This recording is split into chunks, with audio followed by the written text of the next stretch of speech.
우리가 살아가고 있는 지금 이 시대를 일컬어서 3W 시대라고 말을 합니다. 이 세 가지 W에 이 세상을 담을 수 있는 시대라는 것입니다. 지금 이 시대, 3W 시대는 어떤 시대인가? 제일 첫 번째 W를 표현하고 있는 말, 월드라는 시대. 다시 말하면 세계화 시대라는 거죠. 지구촌 시대를 나타내는 말입니다. 두 번째 W는 와이드라는 말입니다. 이 와이드라고 하는 말은 넓은 시대라는 거죠. 아주 광범위한 시대.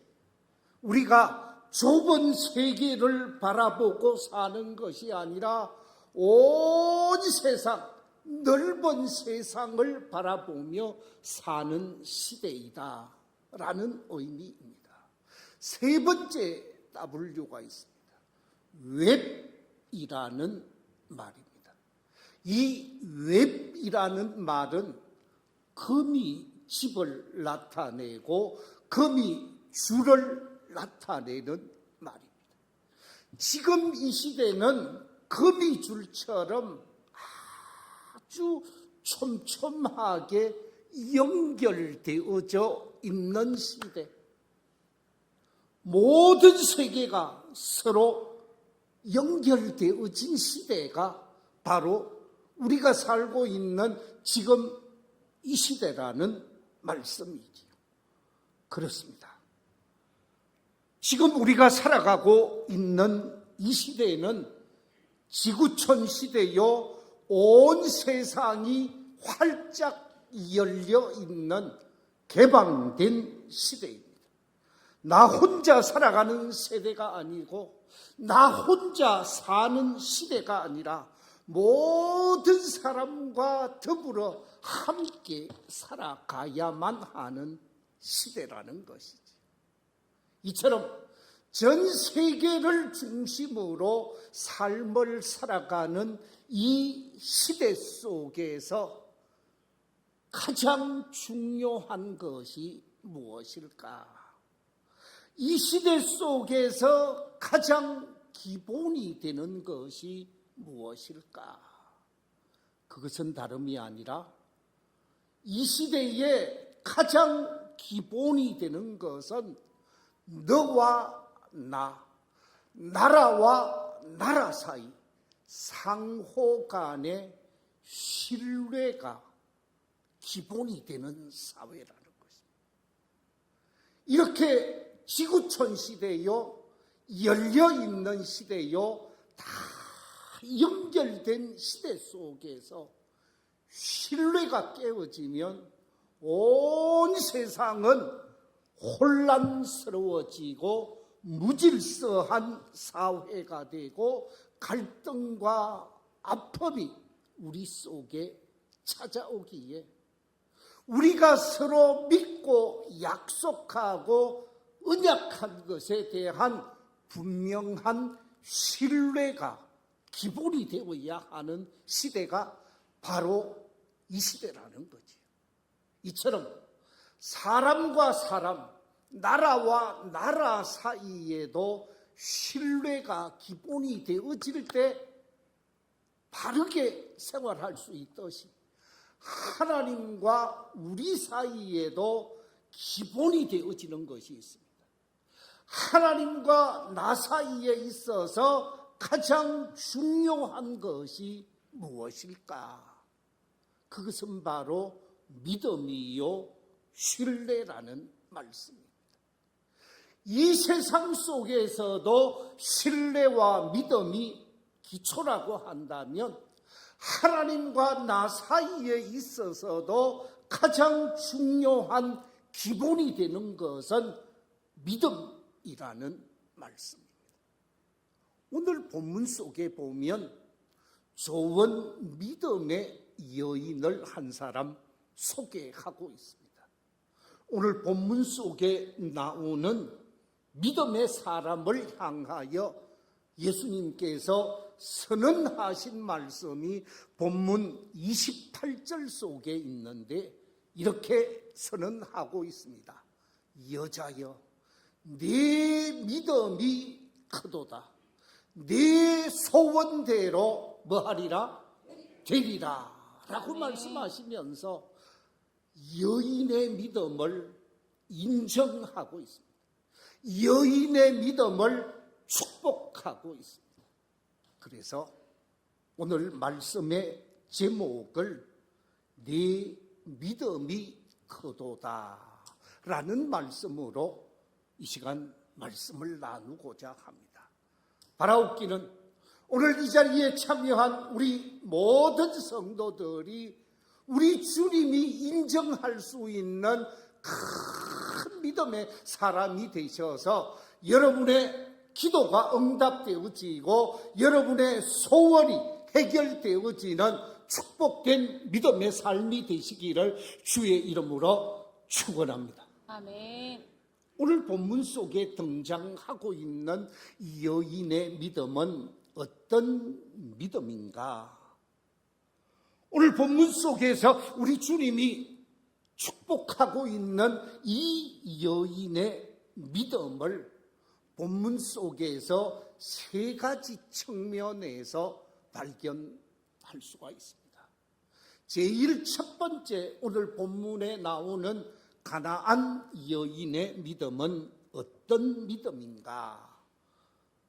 말씀을 살펴보면 이 여인의 믿음은 예수님에 대한 소문을 그대로 믿는 믿음의 사람이었다라고 말할 수 있습니다. 예수님에 대한 소문을 있는 그대로 믿고 확신하는 신앙이라는 말씀입니다. 마가복음도 오늘 이 본문의 주인공을 소개하고 있는 말씀이 7장에 기록되어져 있는데 우리 같이 마가복음 7장 25절 26절 같이 한번 읽어보겠습니다. 시작. 더러운 귀신 들린 어린 딸을 둔 한 여자가 예수의 소문을 듣고 곧 와서 그 발 아래에 엎드리어 그 여자는 헬라인이요 수로보니게 족속이라. 이 마가복음 7장에서 오늘 본문의 여인을 소개하고 있는데 귀신 들린 딸을 둔 이 여인은 헬라 출신 수로보니게 여인이라 라고 말하고 있습니다. 다시 말하면 선택받은 하나님의 백성, 이스라엘 백성이 아니다라는 말씀이에요. 이방인입니다. 하나님께서 관심을 기울이지 않는 사람들이었습니다. 출애굽한 이스라엘 백성들이 요단강을 건너서 가나안 땅에 들어갔을 때 여호수아 장군을 통해서 가나안 땅에 살고 있는 7 족속들을 어떻게 하라고 말씀하셨는가? 신명기에 보면 신명기 7장 1절 2절에서 가나안에 살고 있는 가나안 족속에 관해서 이렇게 말씀하고 있습니다. 우리 같이 한번 읽어보겠습니다. 시작. 네 하나님 여호와께서 너를 인도하사 네가 가서 차지할 땅으로 들이시고 네 앞에서 여러 민족 헷 족속과 기르가스 족속과 아모리 족속과 가나안 족속과 브리스 족속과 히위 족속과 여부스 족속 곧 너보다 많고 힘이 센 7 족속을 쫓아내실 때에 네 하나님 여호와께서 그들을 내게 넘겨 내게 치게 하시리니 그때에 너는 그들을 진멸할 것이라. 그들과 어떤 언약도 하지 말 것이요 불쌍히 여기지도 말 것이며. 여호수아 장군이 이스라엘 백성을 데리고 가나안을 정복할 때 그 가나안에 살고 있는 7족 속의 사람들을 다 진멸하라고 그랬습니다. 다 죽이라는 얘기죠. 그들에게 불쌍히 여기지도 말고 긍휼히 여기지도 말고 그들과 어떤 언약의 관계도 맺지 말고 다 죽이라고 그랬습니다. 이처럼 가나안 땅에 살고 있었던 사람은 하나님의 관심의 대상이 아니었습니다. 하나님께서 멸절하고자 하는 하나님을 대적하는 사람들이었다라는 거지요. 그런데 시대가 변하고 변해서 예수님께서 활동하시던 이 시대 속에서 예수님을 향하여 나아온 사람이 가나안의 후예로 가나안 땅에서 살아남은 사람 가운데 그의 후손 중에 한 여인이 예수님을 찾아온 것입니다. 그리고 예수님을 찾아와서 예수님에게 도움을 간청하게 되어지는데 이 여인이 예수님에 대한 소문을 듣게 되어졌습니다. 예수님이 메시아요, 구원자요, 우리 인류의 궁극적인 문제를 해결하시는 분이다 하는 소문을 듣게 되어졌습니다. 그 소문을 그냥 흘러 듣지 아니하고 그 말을 그대로 받아들이게 되어집니다. 말씀을 받아들여서 그 말씀을 믿고 자신의 인생의 문제, 자신의 가정의 문제를 해결해 주실 수 있는 구원자 되시는 예수님이심을 확신하면서 오늘 본문 22절에서 이 여인이 예수님에게 이렇게 간청하고 있습니다. 소리질러 이르되 주 다윗의 자손이여 나를 불쌍히 여기소서. 내 딸이 흉악하게 귀신 들렸나이다. 방금 이 고백 속에 주 다윗의 자손이여, 나의 주가 되시는 다윗의 자손이여, 이 말은 나의 구원자가 되시는 다윗의 자손이여, 나의 문제의 해결자가 되시는 다윗의 자손이여, 저를 긍휼히 여겨 주십시오. 그러면서 예수님에 대한 구약의 말씀을, 그 구약 성경을 통하여 전해지는 그 소문을 그대로 믿었다라는 거예요. 말씀을 믿는 믿음의 신앙이었음을 분명히 발견하게 되어집니다. 그래서 소문을 믿고 그 소문을 믿는 믿음을 가지고 예수님께 와서 자신의 궁극적인 문제를 해결해 달라고 간청하고 있는 것입니다. 예수님이 다윗의 자손이라고 기록되어진 것은 구약 성경에서 여러 곳에서 증언하고 있습니다. 사무엘하 7장 12절 13절에서 선지자 나단을 통하여 예언되어진 말씀이 이렇습니다. 네 수한이 차서 네 조상들과 함께 누울 때에 내가 네 몸에서 날 네 씨를 네 뒤에 세워 그 나라를 견고하게 하리라. 그는 내 이름을 위하여 집을 건축할 것이요 나는 그의 나라 왕위를 영원히 견고하게 하리라.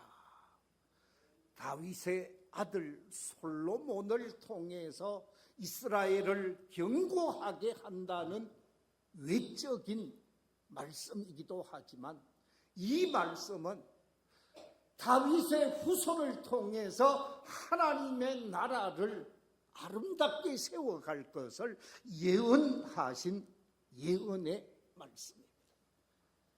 이 예언의 말씀이 계속 이어지고 있는데, 사무엘하 7장 14절에서는 예수님에 관해서 이렇게 예언되어져 있습니다. 나는 그에게 뭐가 되고? 아버지가 되고, 그는 예수님은 내게 뭐가 되리니? 아들이 되리니. 예수님과 하나님, 하나님과 예수님 사이를 부자지간으로 설명하게 되어지는데, 이 부자지간이 되어지는 예수님은 누구를 통해서 이 땅에 오느냐?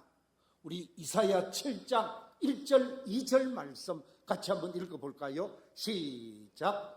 이새의 줄기에서 한 싹이 나며 그 뿌리에서 한 가지가 나서 결실할 것이요, 그 위에 여호와의 영, 곧 지혜와 총명의 영이요, 모략과 재능의 영이요, 지식과 여호와를 경외하는 영이 강림하시리니. 아멘. 그 뿌리에서 한 가지가 결실을 하게 되어지는데, 그 가지 되시는 예수 그리스도 구원자는 지혜와 총명의 영이 충만하신 분이요, 모략과 재능의 영이 충만하신 분이요, 지식과 여호와를 경외하는 영이 충만하신 분으로서 이 땅의 인류의 구원자로 오시겠다라는 말씀입니다. 이처럼 구원자로 이 땅에 오실 예수 그리스도를 바로 믿는 믿음의 사람이 되어졌습니다. 예수 그리스도에 대한 소문을 그대로 믿는 믿음의 사람이 되어졌다라는 것이죠. 그렇습니다. 우리가 예수님에 대한 신앙 고백, 구약 성경을 통해서 예언되어진 예수님을 바로 믿는 참 믿음이 우리 속에 있어야 한다라는 거지요. 그런데 오늘날 많은 사람들이 예수님에 대한 구약의 말씀대로 구원자로, 메시아로 그대로 믿고 받아들이기보다는 인류의 서성 정도로 생각하는 사람들이 많이 있습니다. 이 세상 속에 훌륭한 서성들이 많이 있는데, 그 훌륭한 서성, 위대한 성인 가운데 한 사람 정도로 이해하는 사람들이 많이 있다라는 거죠. 제가 그림 사진을 하나 보여드리겠습니다. 저 그림 속에 등장하는 인물들이 예수님을 비롯해서 소크라테스와 석가와 공자입니다. 저 네 분은 인류의 대서성이라고 말을 합니다. 인류의 4대 서성하면 예수님을 포함해서 소크라테스와 석가와 공자를 말하는데, 이 석가나 공자나 소크라테스 같은 훌륭한 위인 정도로만 생각하는 사람들이 많이 있습니다. 이것은 아니다라는 이야기입니다. 예수님은 훌륭한 성현으로 한 사람이기도 하지만, 예수님은 이 땅에 다윗의 후손으로 인류의 구원자로 우리 인간이 가지고 있는 궁극적인 문제, 죽음의 문제, 죄의 문제, 죽음 이후에 있을 심판의 문제를 다 해결할 수 있는 인류의 메시아요, 인류의 구원자됨을 믿어야 한다는 말씀입니다. 우리가 잘 아는 말씀 요한복음 3장 16절에 뭐라고 말하고 있습니까? 이렇게 말하고 있습니다. 하나님이 세상을 이처럼 사랑하사 독생자를 주셨으니 이는 그를 뭐하는 자마다 믿는 자마다 멸망하지 않고 영생을 얻게 하려 하십니다. 예수님을 인류의 서성 정도로 생각하는 것이 아니라 예수 그리스도를 나의 주, 나의 하나님으로 믿고 고백할 때에 그의 궁극적인 문제, 인생의 문제에 답이 주어지고 구원의 길, 영생의 길이 열려진다는 말씀이지요. 바라옵기는 예수님을 나의 구원자로 믿고 고백하면서 구원의 사람으로 오늘을 살아가는 모든 성도들이 되시기를 주의 이름으로 축원합니다. 아멘. 선지자요, 또한 예수님보다 먼저 오셔서 예수님을 안내했던 세례 요한이 있습니다. 세례 요한이 예수님을 보고 뭐라고 고백을 했습니까? 요한복음 1장 29절 말씀 우리 같이 한번 읽어보겠습니다. 시작. 보라, 세상 죄를 지고 가는 하나님의 어린 양이로다. 예수님을 보고 우리 인류의 모든 죄악의 문제를 해결하기 위하여 이 땅에 오신 세상 죄를 지고 가는 하나님의 어린 양이라 그랬습니다. 그렇습니다.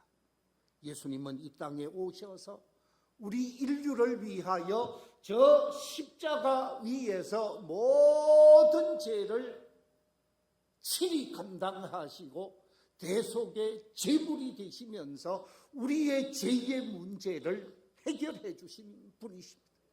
그렇기 때문에 예수님을 나의 대속의 주로 믿고 고백하면서 죄사함 받고 죄로부터 자유함을 얻어서 구원의 길, 영생의 길을 걸어가는 저와 여러분이 되셔야 하는 줄로 믿습니다. 아멘.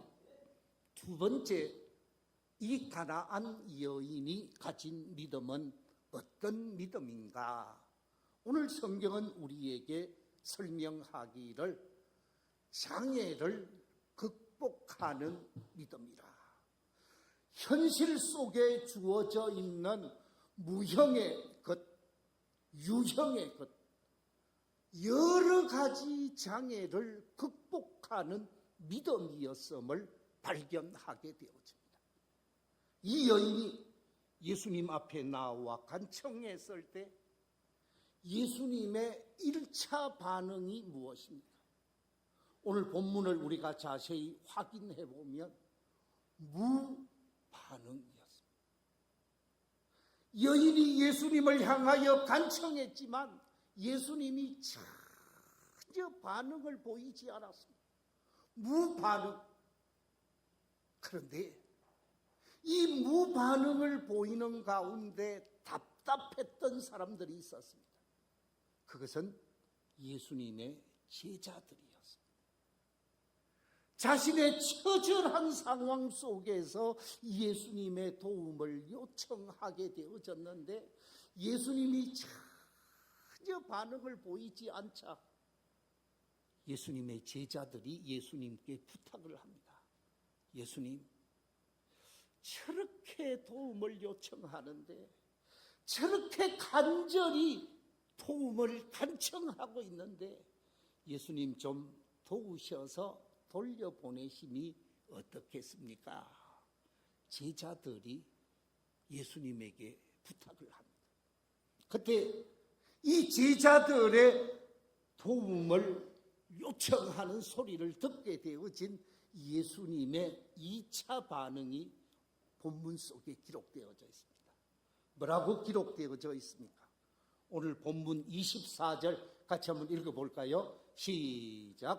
예수께서 대답하여 이르시되 나는 이스라엘의 집에 어린 양 외에는 다른 데로 보내심을 받지 아니하였노라.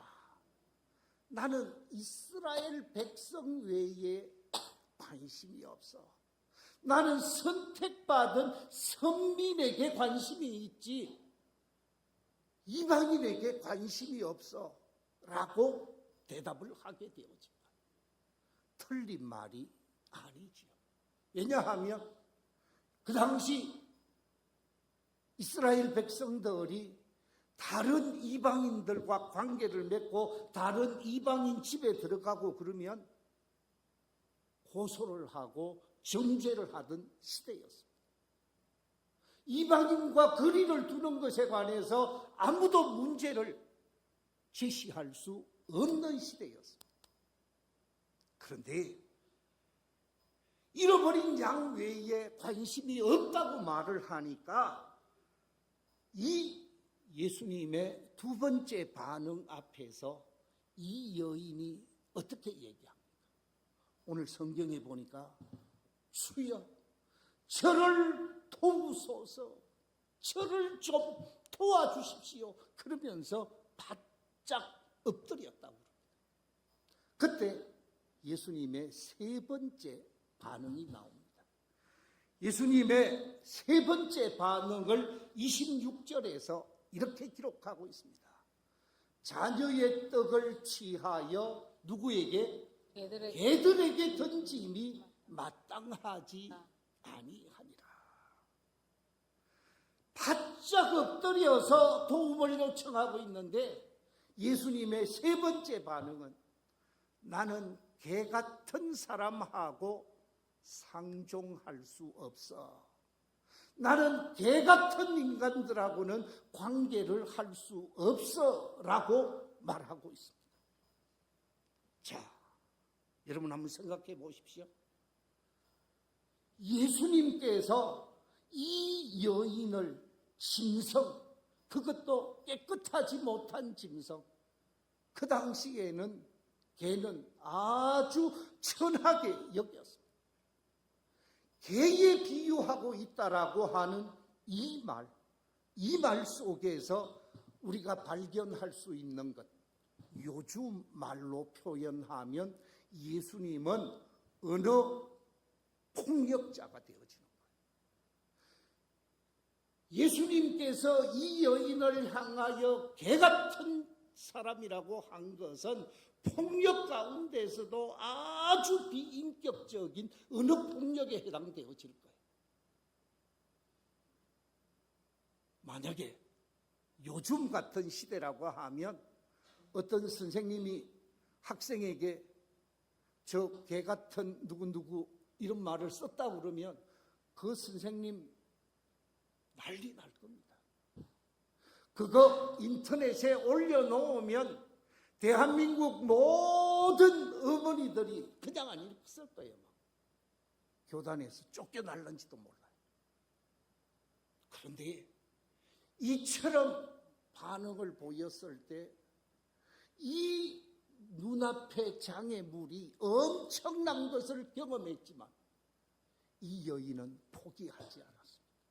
자신 앞에 여러 가지 유형과 무형의 장애물이 있었지만 이 여인이 어떻게 합니까? 본문 27절 같이 한번 읽어보겠습니다. 시작.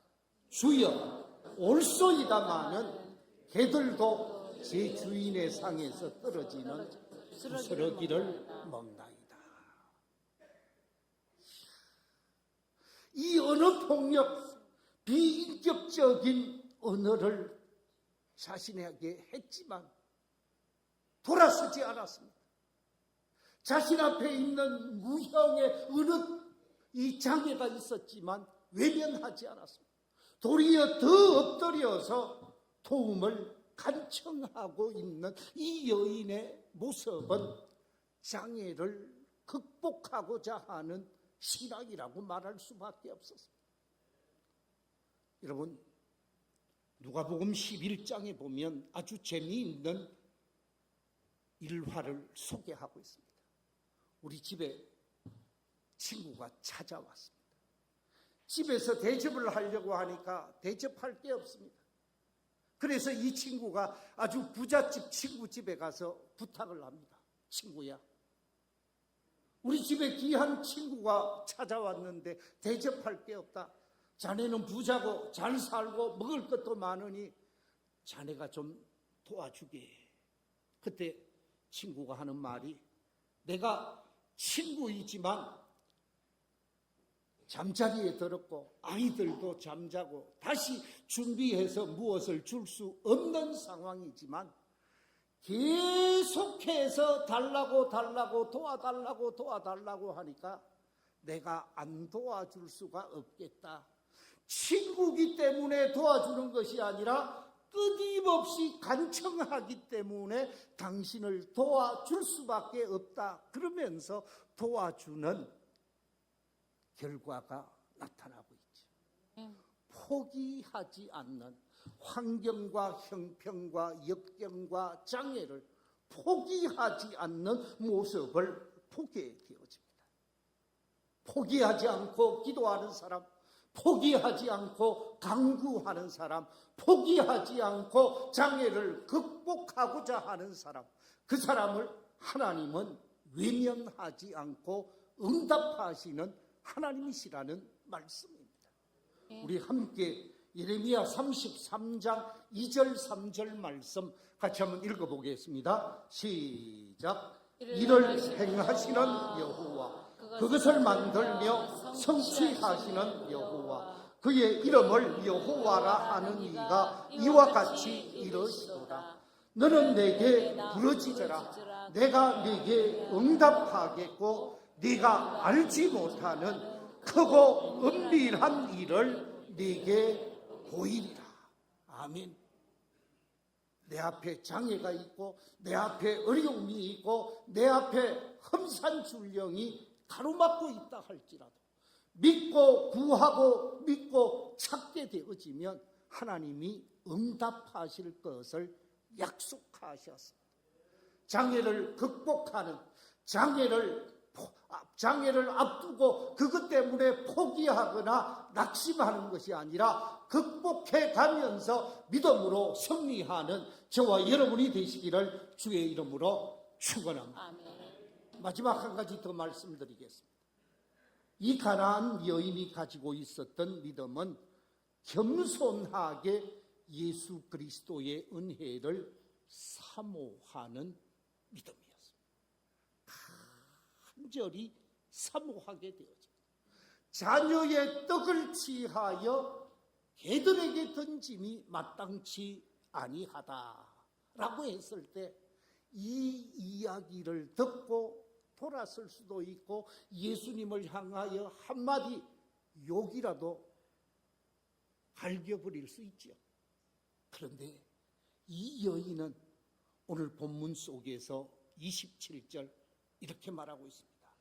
주여, 올소이다마는 개들도 제 주인의 상에서 떨어지는 부스러기를 먹나이다. 제가 개 같은 인생을 살았습니다.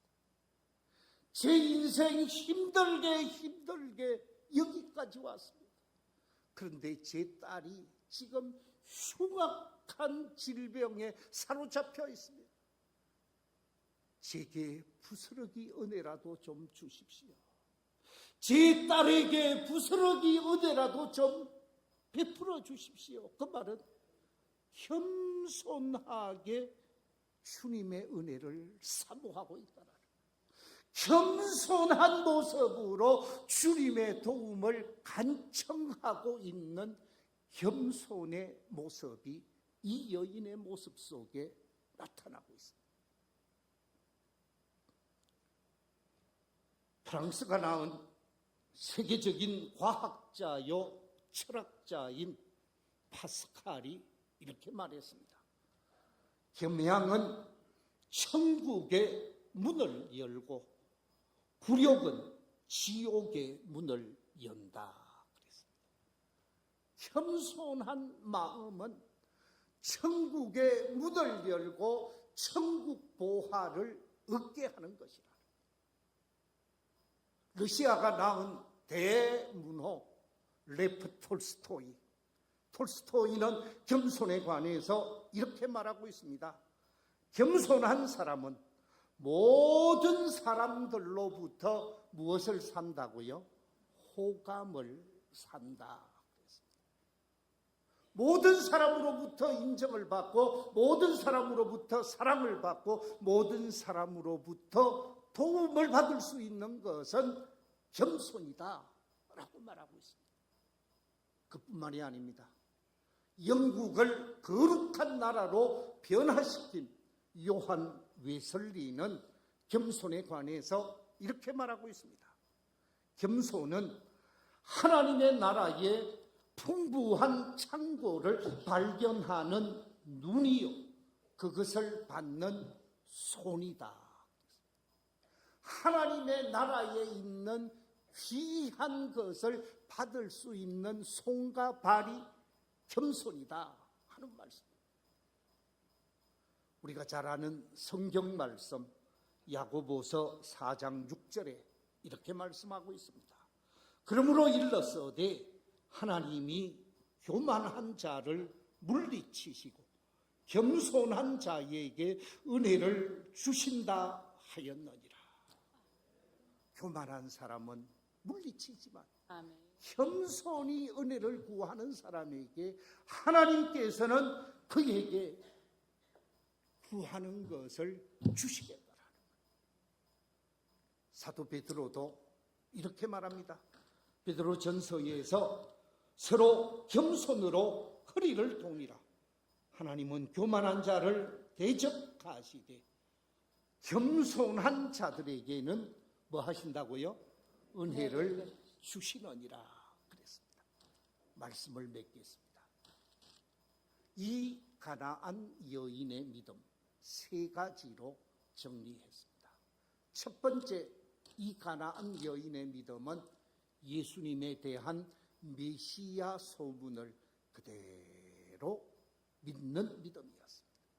두 번째, 이 여인의 믿음은 자신에게 가로막고 있는 장애물을 극복하는 믿음이었습니다. 세 번째 믿음은 겸손하게 예수 그리스도의 은혜를 사모하는 믿음이었습니다. 지금 이 시대, 오늘을 살아가고 있는 우리 그리스도인들이 이 가나안 여인의 아름다운 믿음, 큰 믿음으로 하나님의 은혜를 누리고 문제를 해결함으로 오늘 본문의 여인이 받은 여자여 네 믿음이 크도다. 그때로부터 그의 딸이 나으니라 하는 은총을 입는 이 여인처럼 하나님의 은혜 안에서 복되게 삶을 살아가는 모든 성도들이 되시기를 주의 이름으로 축원합니다. 기도하겠습니다.